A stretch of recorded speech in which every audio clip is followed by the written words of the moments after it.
Josh McDaniels says he is here to stay in New England.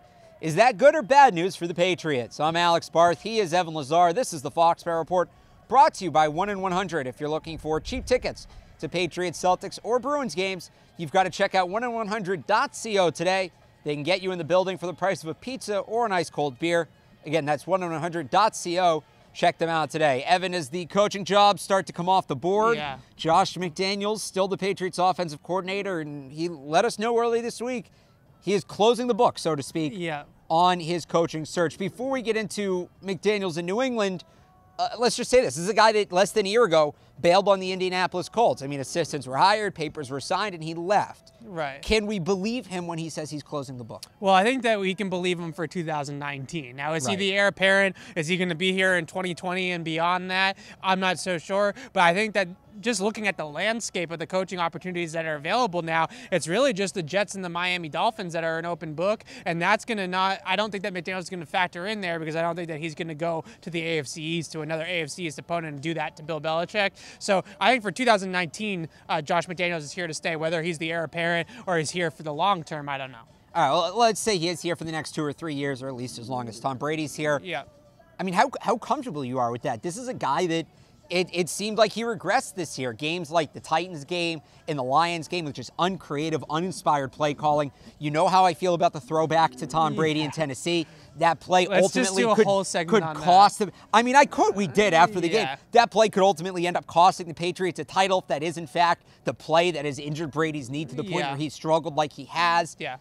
I mean, I don't know that I'm thrilled Josh McDaniels is a long-term offensive coordinator. I know I'm not thrilled. Yeah, I know. You were on very opposite sides of the spectrum on this one. I think the biggest thing for me with Josh McDaniels is that his big-picture philosophy of offensive football is extremely good. He's up there, I think, with a lot of the other kind of really bright minds that people put up there, McVay, Sean Payton, Andy Reid, those types of guys, and just understanding what defenses try to do to stop offenses and then countering that with things that are going to help the offense. But what did you see this year? Yeah, the big picture is important, but you have to be able to execute it. What did you see from him this year that you're comfortable with? Well, the schemes are just terrific. I mean, the schemes for the Patriots have always been very good. The offensive system, which McDaniels is basically his playbook, more or less, in a little bit of, kind of remnants of the Charlie Weiss era as well. This is all Josh McDaniels' kind of creation in his brain. As a play designer, I mean, you want to know why the Patriots get so many big runs, why their running game has been so successful. You want to know why the passing game, even though they've been limited at some of the receiver spots, has still been able to kind of chug along here, at least enough to win football games. It's because Josh McDaniels' mind is coming up with all these play designs and coming up with all this stuff. I mean, honestly, I think that the biggest gripe that I have with McDaniels is kind of similarly to where you're at, is just that in game, when the game plan doesn't go the way that they plan it going, he doesn't necessarily do the best job of adjusting in game to what the defense is throwing. That's why I wonder if they need somebody else.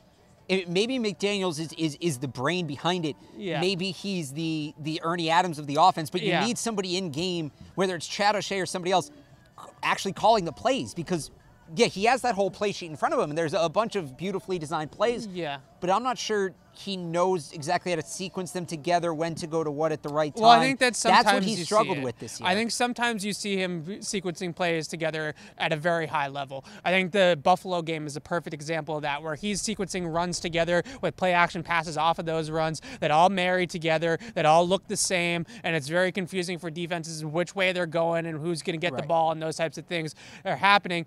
I don't have as much of an issue with the play calling as a lot of other people do. I think it's easy to look at. They run 1,000 plays a season. It's easy to pick out 20 or 30 plays that didn't go well in a season where you're playing 17, 18 games a year, right? I mean, that's going to happen. Not every single play call is going to be perfect. And I also want to point out that execution is often a big part of that too. You could have the most perfect play call called, but if they don't execute it, the 11 guys on the field don't run it well. If someone misses a block, if someone drops a pass, then it looks like the play call was bad. But was the play call really bad, or did the receiver drop the ball, or did an offensive lineman not pick up a blitz, or whatever the case may be? Sometimes it's not even on the design or the call or the coaching. It's mostly on the players. And I think that that's kind of where the Josh McDaniels story is kind of unwritten, is that not all the play calls are that bad.